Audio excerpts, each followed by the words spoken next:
All right, so let us start with set number 3 of motion in 1D. So first question, a drunkard is walking along a straight road. He takes 5 steps forward and 3 steps backward and so on. Each step is 1 meter long and takes 1 second. There's a pit, matlab khadda, on the road 11 meters away from the starting point. The drunkard will fall into the pit after how many seconds? तो to solve this question बहुत simple question है. मान लो this is the road, this is origin 1 meter, 2 meter, 3 meter, and then there is a hole here at 11 meter. 11 meter पे बोला है yes. You have a drunkard which performs linear motion, but he is walking forward, backward. तो ये question को solve करने के लिए you can use equations as well और you can do it directly as well. बहुत इजी क्वेश्चन है. खड्डे में गिरने के लिए 11 displacement should be 11 displacement. Distance cover नहीं बोल रहा हूं मैं, डिस्प्लेसमेंट बोल रहा हूं, right. Each step is 1 meter long and takes 1 second, and he takes 5 steps forward and 3 steps backward. तो क्या होगा? थिंक. पहले वो गया 3 step forward, right, 5 step forward, very good. तो गोस 5 स्टेप फॉरवर्ड. मैं actually I am saying the correct thing but in other way. What I am saying is कि पहले सेट में वो गया 5 फॉरवर्ड और 2 बैकवर्ड, मतलब कितना गया? 3. That is what I said, just in another way, है ना. वापस से देखो कितने स्टेप फॉरवर्ड जाता है? 5. 1 2 3 4 5 and goes back how many steps? 3 steps. तो will be at 2. Very good. तो 8 सेकंड में, क्योंकि 5 स्टेप्स के लिए 5 सेकंड, पीछे आने के लिए 3 स्टेप, वापस 3 सेकंड, तो 8 सेकंड में उसका डिस्प्लेसमेंट कितना होगा? 2. Right, correct. अब मतलब आपको ये तो पक्का पता है कि 2 मीटर डिस्प्लेसमेंट के लिए 8 सेकेंड, अगले 2 के लिए और 8 सेकेंड, मतलब 4 मीटर के लिए 16 सेकेंड्स, अगले 2 के लिए और 8 सेकेंड, मतलब 6 मीटर के लिए 24 सेकेंड्स, राइट. तो 6 मीटर मतलब when he is here, okay, when he is at 6, थोड़ा नंबर लाइन कुछ ज्यादा ही बड़ा हो गया, मतलब spacing I have given little big, तो छोटा छोटा कर देते हैं स्पेसिंग को, कोई इशू नहीं है. I need space, we need space here. तो ऐसा है 1 2 3 4 5 6 7 8 9 10 11. तो मैं वापस बता रहा हूं, इजी क्वेश्चन है. 5 आगे 3 पीछे, 2 मीटर डिस्प्लेसमेंट के लिए 8 सेकेंड, फिर 5 आगे और 3 पीछे, मतलब 4 मीटर आने के लिए 8 और 8 16, राइट. फिर 5 आगे 1 2 3 4 5, फिर पीछे 3, 6 मीटर के लिए 24. अब 1 2 3 4 5 डायरेक्टली इनटू द होल. तो 24 प्लस 5 हाउ मेनी सेकेंड्स? कोई इक्वेशन नहीं, कुछ नहीं, कुछ नहीं. You can directly solve this by logic. ये लॉजिक था यहाँ पे. 5 फॉरवर्ड 3 बैकवर्ड, मतलब डिस्प्लेसमेंट इज 2 इन 8 सेकेंड्स. अगले 2 डिस्प्लेसमेंट के लिए और 8 सेकेंड, अगले 2 के लिए और 8 सेकेंड, मतलब 6 मीटर का displacement is 8 plus 8 plus 8 24 seconds. अब क्योंकि ये जो यहाँ पे जो खड्डा है वो 11 मीटर पे है, तो 6 पे आने का चांस ही नहीं है. अब वो 5वां स्टेप जब लेगा तो फॉल डाउन. 5वां स्टेप मतलब 5 सेकेंड और 24 प्लस 5 इज 29. तो इजी क्वेश्चन था और इंटरेस्टिंग था. That is why I took this question in this set. So next question. No writing here, nothing, is easy. अगला क्वेश्चन.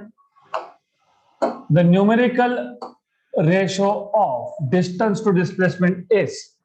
अभी मैंने बताया, it applies to the same thing.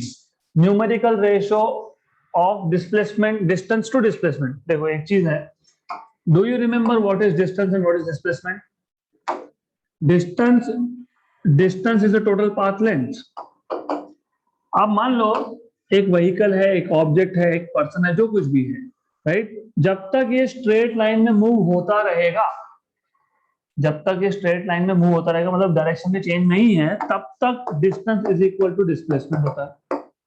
Distance is equal to displacement कब तक? If there is no change in direction, if there is no change in direction, जब तक direction में change नहीं है तब तक distance is equal to displacement. अब ऐसा सोचो कि ये 0 था, ये आ गया 5 लेटर से, वही केस को मैं रेफर कर रहा हूं वापस से। देन वो 3 स्टेप पीछे आएगा, 3 स्टेप पीछे आएगा, मतलब now distance is 5 + 3 8 and displacement is only 2। So what do you see from here? Distance is always greater than or equal to displacement. Distance क्योंकि total path length होता है। मैं रियल लाइफ एग्जांपल बताता हूँ। I being an object, मैंने 5 step forward लिए, distance covered is 5, displacement is 5। जब तक मैंने डायरेक्शन चेंज नहीं किया तो डिस्टेंस इक्वल टू डिस्प्लेसमेंट। अब मैं उल्टा जा रहा हूं, अब डिस्टेंस कवर्ड हो गया 5 + 3 8, डिस्प्लेसमेंट है ओनली 2। तो distance is always greater than और equal to, distance is always greater than और equal to displacement, always always. तो you need to know this, this is the case of always, right? तो here you can say distance is always greater than or equal to displacement। तो आपको ratio पूछा है, तो distance by displacement will be greater than or equal to 1। क्या किया आपने? सिर्फ इसको शिफ्ट कर दिया ना, तो राइट हैंड साइड पे क्या बचेगा? 1। तो distance by displacement is always greater than equal to 1। कहां पे ऐसा इक्वेशन? हाँ, option number distance by displacement is greater than और इक्वल टू और more than 1, option number D. Simple, okay. तो there is nothing but this formula, that's all you need to know. कुछ भी नहीं था यहाँ पे। देन ऑप्शन नंबर डी आएगा, okay. Then next question, this is again simple question. If a man goes 10 meter north, 10 meter north and 20 meter towards east, then displacement is, a man goes कितना north? 10 meter north, north मतलब I cap, मतलब 10 I cap, and then it goes 20 meter east, मतलब 20 I cap, है ना? ये भी I cap, वो भी I cap। North is J cap and east is I cap. मान लो वो ओ से स्टार्ट हुआ था, ए तक गया, ए से गया बी तक, and they are asking you what is the displacement. What is the displacement? मतलब this is nothing but Pythagoras theorem. Pythagoras theorem, OA square plus AB square is OB square. So OB square equal to OA square plus AB square. This is 10 square plus 20 square. 10 square is 100. This is 400, मतलब 500 और 500 इसका आपको निकालना पड़ेगा square root. तो how will you find out? 25 20 था, I will say 105 था, that is 10 root 5, okay। तो ये सिंपल है, I will say this is under root of 500, मतलब 100 into 5, so that is 10 root 5। root 5 की वैल्यू कितनी होती है? 2 point what? 2 point what? You have to bring log books from tomorrow so that you know what are the values of square roots। तो यहाँ पे अगर मैं स्क्वायर रूट ऑफ 5 लेता हूँ तो 2.236, इट इज 2.236, 10 into 2.236 तो ये आ जाएगा 22.3 मीटर, है क्या? 22.3, 22.5, रफली option number A. Done, that's how you are supposed to solve this question. Question: a car is moving along a straight line OP as shown in the figure. Figure is missing. So ये question I was not expecting you will solve because diagram is missing from here.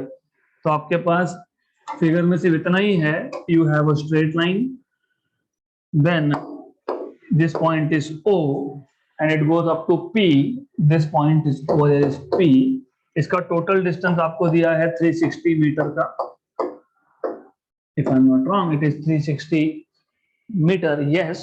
फिर यहाँ पे एक point है Q और ये जो Q point है इसका O से डिस्टेंस आपको दिया है 240 मीटर. ये डायग्राम था, दैट्स इट. ओके, जो प्रिंट नहीं हुआ क्वेश्चन में. सो a car is moving along a straight line OP. So there's a car which moves along this straight line OP. तो एक गाड़ी है, कार है which is moving along this straight line OP. आगे what they're telling you is they're telling you that it moves from O to P in 18 seconds.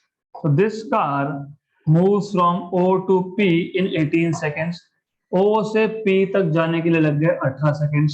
तो distance OP पता है आपको, OP distance is how much? 360 metre, right? O से P 360 metre. Time taken is 18 seconds. Time taken is 18 second. O to P के लिए 18 second का time लग गया. अब आगे ये बोला है and returns from P to Q. P से Q तक आया इन 6 seconds. तो time taken from P to Q is 6 seconds, right? Which of the following statement is not correct regarding the motion of the car? 4 statement में से कौन सा correct नहीं है ये पूछा है. अब फर्स्ट ऑफ ऑल आपको पता होना चाहिए ये टोटल 360 है, तो ये 240 है, तो ये बचा हुआ कितना आएगा? 120 metre. This is what you need to know. तो डिस्टेंस, मैं डिस्टेंस की बात कर रहा हूँ यहाँ से. Distance from P to Q, PQ distance. मैंने डिस्प्लेसमेंट कहीं भी नहीं बोला है, मैंने बोला है distance. Remember this. PQ is 120 metre. Okay, अब पहला स्टेटमेंट चेक करते हैं. Average speed of the car in going from O to P and come back to Q is 20 meter per second. Average speed. How do you find out average speed? Distance upon time. Path length upon time. To be precise, it is path length upon total time. Total time. Now, path length. Path length कितना है? O से P कितना है? 360. वापस से Q पे आया तो 120. मतलब path length will be OP plus PQ upon time to go from O to P and to come back to Q. ये था 360, ये था 120, 18 प्लस 6, ये है आपके पास ऊपर 480 अपॉन 24, मतलब 20 मीटर पर सेकेंड. तो करेक्ट स्टेटमेंट है ये. Average speed to go from O to P and come back to Q is 20 meter per second. That is correct. कोई प्रॉब्लम नहीं है पहले स्टेटमेंट में. सिर्फ फॉर्मूला बेसिक चीज है, ये तो स्कूल में ही सीखा था आपने. Average speed is total distance by total time. The average velocity. Remember, velocity is not distance upon time. It is displacement upon time. Average velocity of the car in going from O to P and come back to Q is 10 meter per second. तो displacement निकालने के लिए velocity निकालने के लिए displacement upon time चाहिए. ये average speed है, ये एवरेज वेलोसिटी है. बार मतलब velocity. This is displacement upon time. Total time, of course total time. यहाँ पे टोटल टाइम ही आएगा, तो टाइम मतलब टोटल की ही बात कर रहा हूं मैं यहाँ पे. This is total time. Okay, total time. What is displacement? 240. क्योंकि P पे वापस जाके आया, तो डिस्प्लेसमेंट कभी भी डिस्टेंस होता है between initial and final point. तो 240. टाइम कितना टोटल? मतलब 10 मीटर पर, ये भी सही है, एवरेज वेलोसिटी इज 10 मीटर पर second, right, this is also right. Average speed of the car in going from O to P and come back to O is 20. मतलब O से P और वापस O. ओके, तो अब ये ये statement number 1 था, ये स्टेटमेंट नंबर 2 था, ये स्टेटमेंट नंबर 3 है. वापस से एवरेज स्पीड बोला है, वापस से आप एवरेज स्पीड में वही फॉर्मूला अप्लाई करोगे, that is path length upon total time. What is path length here? OP plus PO, मतलब 2 times time to take go from O to P plus time for P to O. O से P गया, वापस से O पे आया. Distance is 2 times of OP. 360 plus 360. 720 upon 18 plus 18. 720 by 36 कितना? 20 metre पर second. अरे ये भी सही है, तो आए की गलत है, फिर कौन सा? डी. वो भी चेक कर लो. Average velocity in going, average velocity of the car in going from O to P and back to O. जब एवरेज स्पीड 20 मीटर पर सेकेंड है तो एवरेज वेलोसिटी कैसे 20 होगा? दोनों में से एक ही होगा ना. और ऊपर से displacement upon time, displacement is 0. Okay, तो 0 अपॉन एनीथिंग इज 0. तो option number D. Next question. A cyclist moving on a circular track of radius 40 meter completes half a revolution in 40 seconds. Its average velocity is. So this is not question from circular motion, it is question from straight line motion only. 1D motion का ही question है ये. A cyclist moving on a circular track. मान लो you have this circular track, okay? आगे बोला है इसका radius दिया है आपको 40 metre, completes half a revolution in 40 seconds. तो अगर वो A पॉइंट से स्टार्ट हुआ होगा तो 40 सेकेंड्स में वो डायमेट्रिकली अपोजिट पहुंचा है. This is what they are telling you, है ना. A से स्टार्ट किया, B पे हाफ रिवोल्यूशन मतलब आधा चक्कर, B पे आते आते कितना टाइम लग गया? 40 seconds. Average velocity is displacement upon total time. Displacement मतलब A से लेके B तक का डिस्टेंस. ये तो उल्टा बोल सकते हो, क्या फर्क पड़ता है? अगर आपको कंफ्यूजन होता है तो बोलो उल्टा. यहाँ पे A था, ये क्लॉकवाइज जा रहा है B पे. अगर ये रेडियस है 40 मीटर तो 40 plus 40 80 is linear displacement. Displacement मतलब इनिशियल और फाइनल पॉइंट का डिस्टेंस कितना है? 40 प्लस 40 80. तो average velocity is displacement upon time. तो यहाँ पे याद रखना डिस्प्लेसमेंट, ये रेडियस अगर r है तो displacement is r plus r, that is 2r upon time. 2r upon time, और r आपके पास है 40, टाइम कितना है?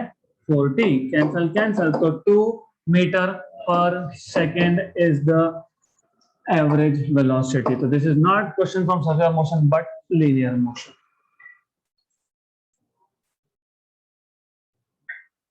Next question. The velocity of the particle at any instant of time is given by v equal to 2t 3 minus t meter per second. At what time its velocity is maximum? हमने इस type का question solve किया है. I don't know was exactly the same था. Yes, 3/2 आया था शायद. ठीक है, anyways will do it again, no issues.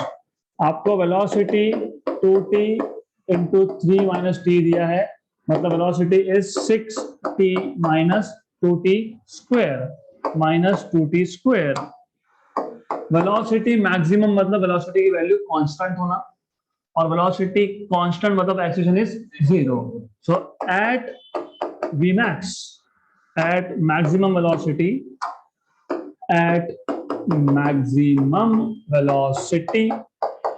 you will have A that is equal to dv by dt equal to 0. dv by dt, dt of v है 60 minus 2t square equal to 0.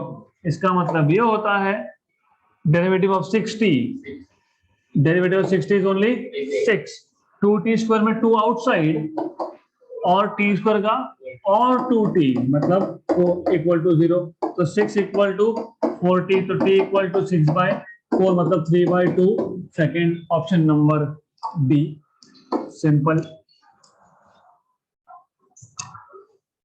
तो velocity maximum या minimum मतलब acceleration is 0, dv by dt is 0. Next question. The speed time graph of a particle moving along fixed direction is as shown in figure. The distance traversed by the particle between 0 to 10 second is, ये हमने किया है. It is just area of this triangle, half base into height, 6 into 10, 60 meter. तो ये हमारा हुआ है. Will not spend time here. The motion of a body is given by the equation.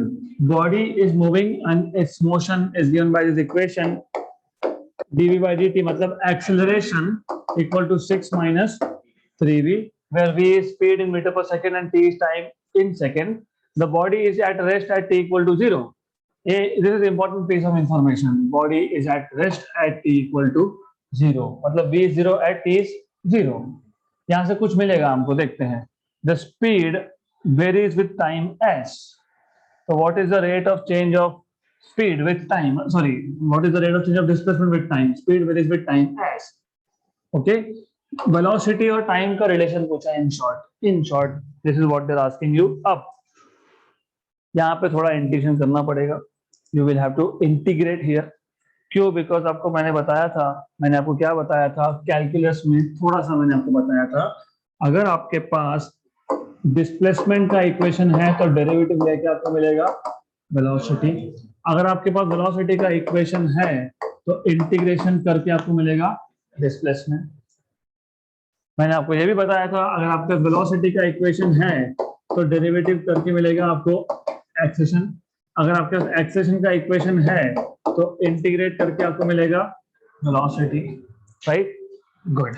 Then हमारे इस केस में आपको a दिया है, आपको a दिया है, आपको v पूछा है, तो क्या करोगे? इंटीग्रेट करना पड़ेगा. तो अब इंटीग्रेट करने के लिए सबसे पहले रिमेंबर दिस इज मैथमेटिक्स, जो आपको लगेगा फिजिक्स के लिए. सबसे पहले look at the equation and see how many variables you have. Velocity and time, there are 2 variables.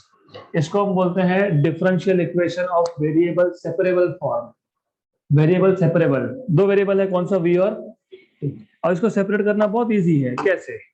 इसको आप इतना इजी सेपरेट कर सकते हो कि आप dt को उठा के यहाँ भेज दोगे और आप वेलोसिटी का जो भी है इसको उठा के यहाँ पे लाओगे. हो गए वेरिएबल सेपरेट. तो जब आप 2 वेरिएबल्स को, एक को एक साइड पे दूसरे को दूसरे साइड पे लिख सकते हो, उसको बोलते हैं वेरिएबल सेपरेबल फॉर्म. पहले तो 2 ही वेरिएबल होने चाहिए, 3 नहीं चलेंगे.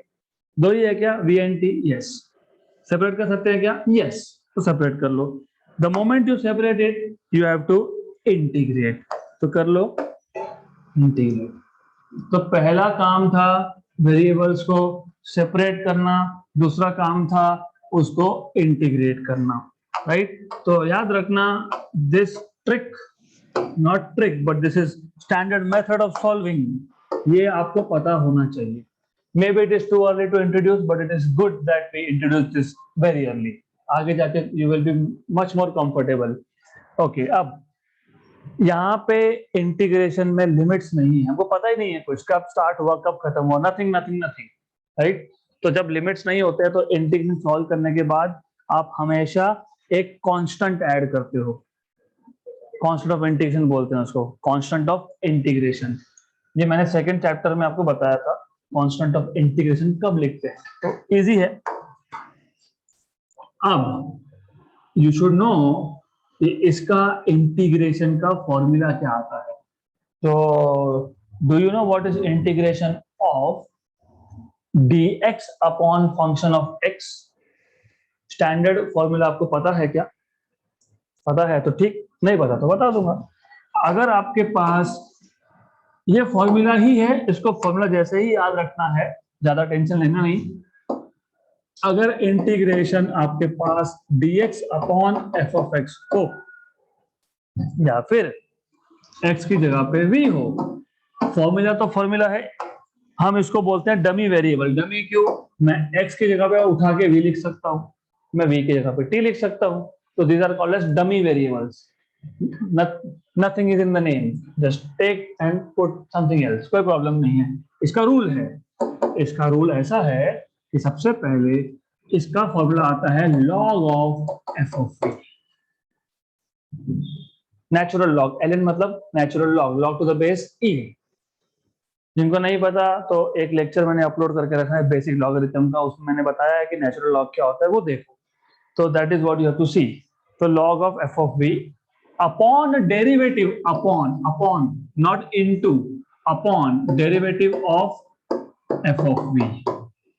डिफरेंस समझ लो, हम डेरिवेटिव में क्या करते थे, हम डेरिवेटिव में जब लिखते थे, याद होगा, F of v raise to n का डेरिवेटिव जब लिया था आपने, तब आप बोलते हो n F of v raise to n minus one into derivative of function, into यहां पे होता है अपॉन। ओके, अब ये फॉर्मूला जो है इसको एज अ फॉर्मूला ही याद रखो और यहाँ पे अप्लाई करो। आपका एफ ऑफ v मतलब क्या है, 6 माइनस 3v, मतलब क्या आएगा, natural log of 6 minus 3v upon derivative of 6 minus 3v equal to इसका इंटीग्रेशन t, dt का इंटीग्रेशन सिर्फ t, dx का x, dv का v, तो इसका सिर्फ t। लिमिट्स पता है क्या? नहीं, तो एक कांस्टेंट ऑफ इंटीग्रेशन c, आप लेफ्ट हैंड साइड में डालो, राइट हैंड साइड में डालो, कोई फर्क नहीं पड़ता, राइट। पर यहाँ पे ऑलरेडी कॉम्प्लिकेटेड है तो बोला इधर ही रहे, तू वहां पे मत जा, यहीं पे रहे। Okay good. देन अब इसका डेरिवेटिव निकालते आना चाहिए, जो आता है आप लोगों को। log ऑफ 6 माइनस 3v, मैं एक काम करता हूं, not to save space here, I will write it on the next page. ऊपर है log ऑफ 6 माइनस 3v, नीचे है derivative of 6 is 0, minus 3v का derivative minus 3, dv by dv is 1, तो ये आ जाएगा minus 3 plus c equal to t। Therefore आपको क्या मिल गया, आपको मिल गया minus 1/3 log of 6 minus 3v plus c equal to t। But if you remember, body is at rest at t equal to 0, मतलब but v is equal to 0 at t equal to 0, therefore put v 0 t 0, minus 1/3 log of 6, क्योंकि 3 into 0 is 0, plus c equal to 0। Very good, तो c equal to, ये उधर shift कर दोगे तो log of 6/3, c आ गया c। ये c को इक्वेशन नंबर 2 बोल देंगे, इसको इक्वेशन नंबर 1 बोल देंगे, इक्वेशन 2 को इक्वेशन 1 में सब्स्टिट्यूट कर देंगे और इसको साइड में कर देते हैं, बिकॉज ये सिर्फ फॉर्मूला है जो आपको लगने वाला है, that is why keep it aside. अब आप बोलोगे substituting equation number 2 in 1, so from equation 1 and 2, therefore you will have, substitute करो, सब्स्टिट्यूट करो यहाँ पे, किसमें, उसको इक्वेशन 1 बोलने से तो बेटर ये रहेगा, instead of calling this as equation 1, better would be I call this as equation 1। Okay, substitute कर दो, minus 1/3 log of 6 minus 3v plus c, लेकिन c क्या आया, log of 6/3 equal to t।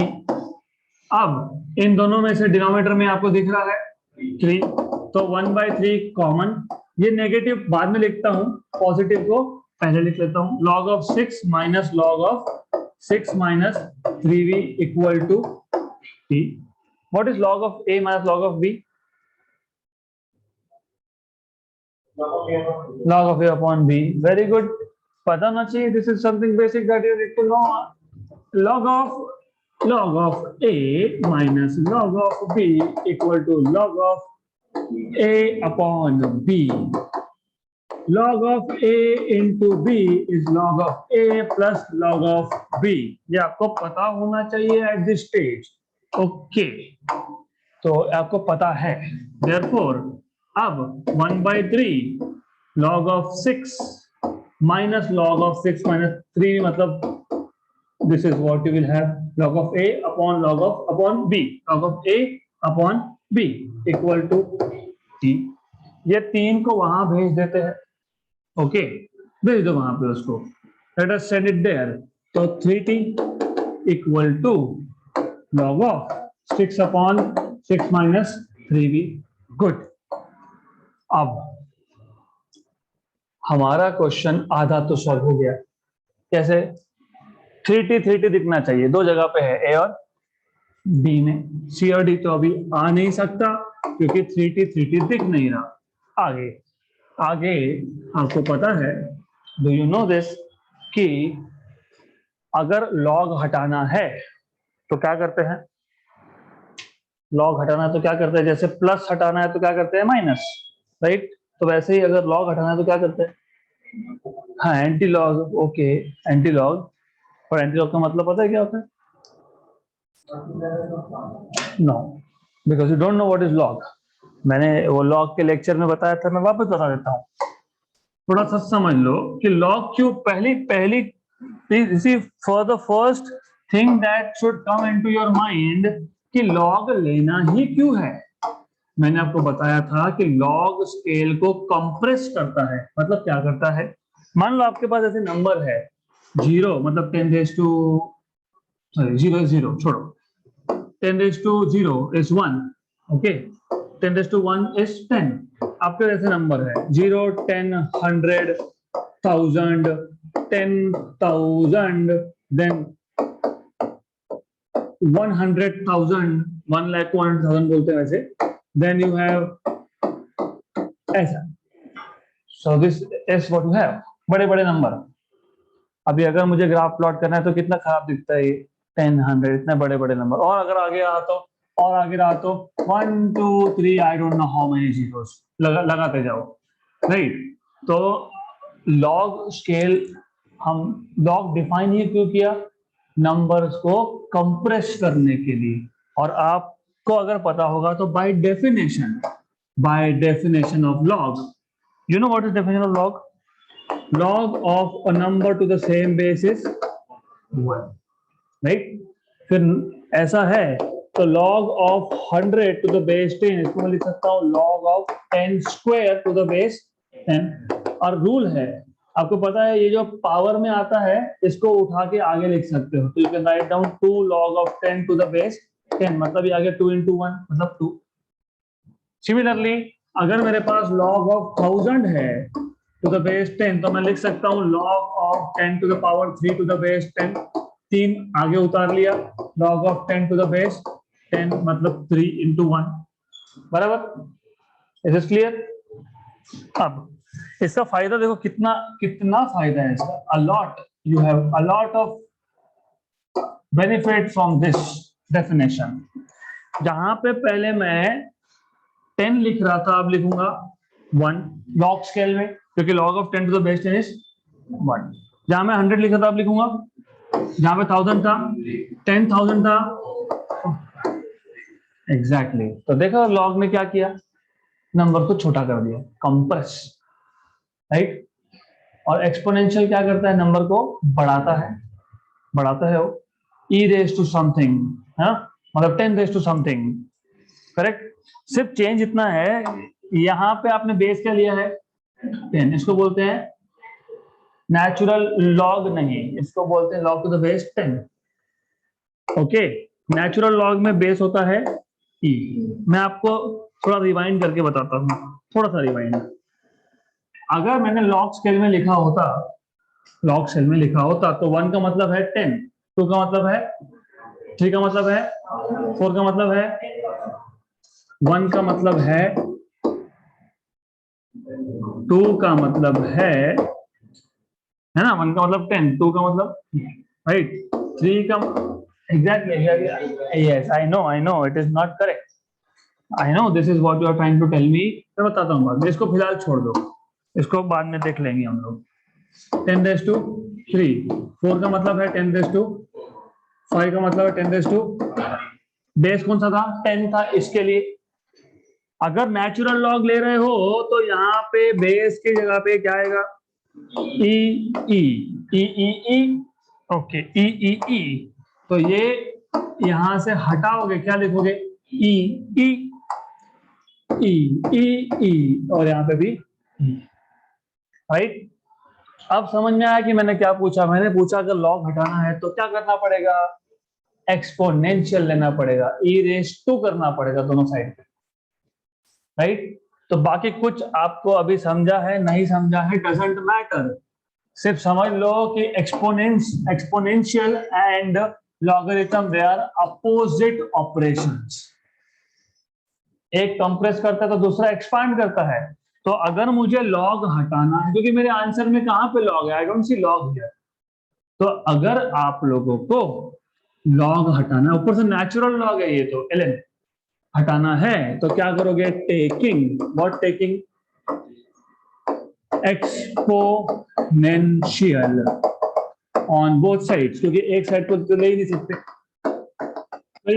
एक साइड पे exponential एक side पे log, ऐसा नहीं चलता है। तो e raise to 3t equal to e raise to natural log of 6 minus 3v, ये दोनों कैंसिल आउट हो जाते हैं, और कैंसिल आउट होने के बाद आपको सीधा सीधा मिलता है ये, डन, ओके। तो ये याद रखना, good, are we good. Log हटाना तो क्या करोगे, एक्सपोनेंशियल, वेरी गुड। अब इसी को मैं लिख सकता हूँ, ये 6 माइनस 3v को यहाँ पे लाए इक्वल टू 6, और इस 3t को नीचे लेके गए, नीचे से इसको ऊपर लेके गए, तो 6 into e raise to minus 3t, very good. इसमें से 3 कॉमन निकाल लिया, तो 2 minus v equal to 6 e raise to minus 3t, 1 जा एंड 2 जा, राइट। तो आपके पास आ गया 2 minus v equal to e raise to minus 3t, v को उधर भेज दो, तो v इक्वल टू, हाँ हाँ 2e, ओके 2e, ये 2v है, ओके 2e, इसको वहां शिफ्ट कर दिया, इसको वापस इसी टेक इट देयर, मतलब v विल बी प्लस, इसको यहां पे लाओ तो माइनस, अब इसमें से 2 को कॉमन निकाल लो, तो 2 into 1 minus e raise to minus 3t, ओ देखो है ऑप्शन नंबर बी। तो मैं वापस रिपीट कर रहा हूं, ये question it's not at all higher level, सिर्फ मैथमेटिक्स इन्वॉल्व है जो आपको अभी तक इस स्टेज पे आपने सीखा नहीं। तो आपको मैं स्टेप्स बताता हूं, and if you remember okay, if you don't remember next year I will repeat this question again और this type of question, by that time कम से कम थोड़ा बहुत बेसिक मैथमेटिक्स हो जाएगा। क्या करना है आपको, आपको क्या दिया है, dv by dt equal to 6 minus 3v, आपको क्या पूछा है, आपको पूछा है कि वेलोसिटी स्पीड और टाइम का रिलेशन क्या है, right. Okay, then what you will have to do is number 1, पहले तो जो गिवन आपको दिया है वो लिख लो, गिवन आपको दिया है dv by dt equal to 6 minus 3v, identify how many variables are there, how many 2, और क्या can you separate them, yes, एक को एक साइड पे दूसरे को दूसरे साइड पे ले सकते हो, यस, तो सेपरेट करो, सेपरेट कर लिया। सेपरेट करने के बाद का स्टेप होता है इंटीग्रेशन, राइट, इंटीग्रेशन कर लिया। आप क्योंकि लिमिट्स पता नहीं थे तो एक कांस्टेंट आ गया, और इसका तो फॉर्मूला है, क्या फॉर्मूला है, तो यहाँ पे लिखा है, इसी integration dv upon function of v equal to log of function of v upon derivative of function of v, तो यहाँ पे हमने वही किया, log of 6 minus 3v upon derivative of 6 minus 3v plus c equal to t, okay good. अब इसमें c की value पता नहीं, निकालनी पड़ेगी, तो क्या इंफॉर्मेशन आपके पास, बॉडी आराम कर रहा था जब टाइम 0 था, बॉडी वाज एट रेस्ट, मतलब velocity 0 at t equal to 0, तो वेलोसिटी 0 मतलब v की जगह पे आप डालोगे यहाँ पे 0 at t equal to 0. So then solving that, doing all this, v0 t0, we will get c की वैल्यू क्या मिली, log of 6 to the upon 3, log of 6 upon 3, तो बेस 3 नहीं है, log of 6 upon 3 है। फिर ये c की value जाएगी वापस से इक्वेशन नंबर 1 में। Good. Then left hand side में डिनोमिनेटर में 3 है, कॉमन निकाल लिया। फिर log of 6 minus log of 6 minus 3 भी बचा, मतलब log of a minus log of b, log of a upon b। ये मिल गया इक्वेशन 3 को वहां शिफ्ट कर दिया, राइट। अब लॉग हटाना है, क्योंकि मेरे पास यहाँ पे लॉग दिख नहीं रहा है, तो लॉग हटाना है। लॉग हटाना है तो हम डायरेक्टली तो हटा नहीं सकते ना, उठाया गया, मैथमेटिकल रूल्स आर देयर। तो लॉग क्या करता है, कंप्रेस करता है, एक्सपोनेंशियल क्या करता है, डीकंप्रेस करता है, एक्सपांड करता है। लॉग हटाना है तो क्या करना पड़ेगा, दोनों साइड पे e रेस टू 3t, यहाँ पे e रेस टू की और लॉग कैंसल कैंसल, जैसे प्लस माइनस कैंसल कैंसल होते हैं ना, वैसे ही e और लॉग कैंसल कैंसल होते हैं, ऐसा याद रखना है उसको। प्लस 2 माइनस 2 गया, वैसे e एंड लॉग गया, तो क्या बचा 6 अपॉन 6 माइनस 3v। अब इसको सिंप्लीफाई करते गए and you get v equal to 2 into 1 minus e raised to minus 3t, option number B.